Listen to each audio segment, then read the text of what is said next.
ওম শান্তি। দাদী জানকীজীৰ অমূল্য শিক্ষা। অশৰীৰী হৈ অশৰীৰী বাবাৰ লগত যোগসূত্ৰ স্থাপন কৰা যদি লাইট মাইট প্ৰাপ্ত হ'ব, বিকৰ্ম বিনাশ হ'ব। 2 অক্টোবৰ 2006। ৰংগসভাত জ্বলি উঠিল চগাপোক। আমি পৰিক্ৰমা লগাওঁতা চগাপোক নহয়, উৎসৰ্গিত হৈ যাওঁতা সৰ্বোচ্চ অৰ্পণ কৰোঁতা হওঁ। উৎসৰ্গিত হ'বৰ বাবে কেৱল প্ৰেম লাগে, প্ৰকৃত মৰম লাগে। বুদ্ধি অইন কোনো ফালে যাতে গতি কৰি নাথাকে। অগ্নিশিখাক দেখা মানে সৰ্বশক্তিমান বাবাক দেখা। আমি বাবাৰ সন্তানসকলৰ ভিতৰত আছে গীতাৰ জ্ঞান আৰু চলনত আছে বাবাৰ চৰিত্ৰ। বহুত আনন্দ আছে, গম নাপাওঁ কিয় কোনোৱে হতাশ হয়। দুৰ্ভাগ্যশালীসকলেহে দুখী হয়। হেৰ' মোৰ মিঠা বাবা, গীতা জ্ঞানদাতাৰ দুটি শব্দ শুনি লোৱা, বছ আনন্দই আনন্দ। আগতে আমি মনমনা ভৱ কৈছিলোঁ, মধ্যাজী ভৱ শব্দ কৈছিলোঁ। কিন্তু যিজনৰ বুদ্ধিত লক্ষ্যদাতা আছে, তেওঁ মধ্যাজী ভৱ হয়েই। উপৰাম হৈ থকাটো বুদ্ধিৰ ওপৰত কথা। যিসকলে পৃথক হৈ থাকিব নাজানে, তেওঁলোকে উপৰাম হৈ থাকিবও নোৱাৰে। প্ৰত্যেকৰে ভূমিকা আছে। কমল পুষ্প চোৱা, তাৰ শোভা নিজা। সূৰ্যমুখী ফুল চোৱা, তাৰ শোভাও নিজা। গোলাপ ফুলৰ শোভা নিজা। এতিয়া এয়া কোৱা যাব নেকি কাঁইট কিয় থাকে? যিসকলে কাঁইটক দেখে, ফুলক নেদেখে, তেওঁলোক কোন হয়? ভালখিনি গ্ৰহণ কৰা। গোলাপ ফুলক ধৰিবলৈও বুদ্ধি লাগে। এনেদৰে নাভাবিবা যে ইয়াততো কাঁইটেই আছে। হেৰ' তুমি ফুলকটো চোৱা। সদায় বাগিচাত গৈ সাক্ষী হৈ চোৱা, কোনোবা দুটি ফুল পৰস্পৰে একে হ'বই নোৱাৰে। এনেকুৱা দৃষ্টিকোণৰ গৰাকীয়েহে ফুলৰ সুগন্ধি লৈ সুখদায়ী হৈ যায়। নিষ্কাম সেৱাধাৰী, প্ৰকৃত সেৱাধাৰী কেতিয়াও এয়া নাচায় যে কোনোবাই প্ৰশংসা কৰক বা নকৰক। তেওঁলোকৰ নিষ্কাম সেৱা দেখি অন্ধৰো চকু মুকলি হয়, কলাৰো কাণ খোল খাই যায়। যিবোৰ ভাল কথা দেখিবলগীয়া, সেইবোৰ নেদেখে। যি নুশুনিবলগীয়া কথা সেয়া শুনে, শুনিবলগীয়া নুশুনে। 4 বছৰীয়া পুৰণি কথাও মনত থাকিব, কিন্তু আজিৰ মুৰলীৰ কথা নাথাকিব মনত। এয়া কেনেকুৱা বুদ্ধি? বাবাই যি ভাল ভাল কথা শুনাই বুদ্ধি মোহিত কৰে, গতিকে অইন কোনো কথা বুদ্ধিত নাহেই।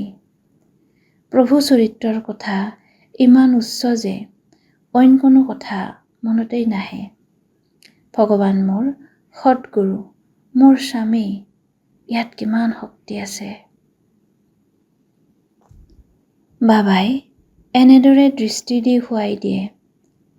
এনেদৰে শুব লাগে যেন শিশু, কোনো চিন্তাৰ কথা নায়েই। যিয়ে ৰাতি শুবলৈ নাজানে, তেওঁ ৰাতিপুৱা কেনেকুৱা হ'ব, দিন কেনেকুৱা হ'ব? দিনচৰ্যায়ে ক'ব যে ৰাতিপুৱা কেনেকুৱা হৈছিলে। যিয়ে ৰাতি কাজিয়া পেচাল কৰি শুৱে, তেওঁলোকৰ সপোনতো কাজিয়াই আহে। সংকল্পত বাবা আছে, সপোনতো বাবা আছে, তেন্তে দৰ্পণ শক্তিশালী হ'ব, যাৰ দ্বাৰা অইনে বাবাৰ সাক্ষাৎ পাব। এনেকুৱা দৰ্পণ হওঁ, এয়া অন্তৰে কয়। সৰ্বতো প্ৰকাৰে সেৱা কৰোঁতাই ৰাজকুমাৰ ৰাজকুমাৰী হ'ব। সৰ্বতো প্ৰকাৰৰ সেৱা মানে যিয়ে কোনোবাৰ অন্তৰ চুই যায়। সঁচা অন্তৰেৰে যি বাবাই দিছে, ভিতৰৰ পৰা শ্ৰেষ্ঠ ভাৱনাৰে অন্যক দিয়ক। সেৱা কি হয়? ইমানেই ৰহস্য ভৰি আছে। যোগ বলৰ দ্বাৰা ৰাজপদ প্ৰাপ্ত কৰিলে বিকৰ্ম বিনাশ হৈ গ'ল। ইমান স্মৃতিত থাকক যে মোৰ গোটেই বিকৰ্ম বিনাশ হৈ যায়। যি স্বভাৱ সংস্কাৰৰ নাম চিহ্ন নাথাকে, এতিয়া বাস্তৱত দেখা যাব। সঁচা পুৰুষাৰ্থত সফলতা কিমান হ'ল, এয়া নিজে নিজক সোধা। ইয়াত নিজে নিজক নঠগিবা। অন্য কোনোবাক মাজত অনা মানেই বাবাৰ পৰা দূৰ হৈ যোৱা। হয় অশৰীৰী পিতা, কিন্তু আমিও অশৰীৰী হোৱাৰ অবিহনে তেওঁৰ সংগ প্ৰাপ্ত নকৰোঁ। সংযোগ স্থাপন নহয়। যেতিয়ালৈকে আমি অশৰীৰী নহওঁ, তেতিয়ালৈকে বাবাক প্ৰাপ্ত নকৰোঁ। আত্মাই ভিতৰি নিজক বুজক যে লাইট মাইট প্ৰাপ্ত কৰি আছোঁ। সংযোগেৰেহে প্ৰাপ্ত হ'ব। কেৱল বাবা ক'লেই নহ'ব। কেৱল সম্বন্ধৰে নহ'ব, সংযোগেৰে হ'ব। সম্বন্ধ আছে, কিন্তু সংযোগ আচৰিত। শিক্ষক ছাত্ৰৰ সংযোগ সম্বন্ধৰ দ্বাৰাই হয়। তাৰ দ্বাৰা সৰ্বপ্ৰাপ্তি হয়। ৰাৱণ তাৰ দ্বাৰাই মৰিব, এনেই নমৰে।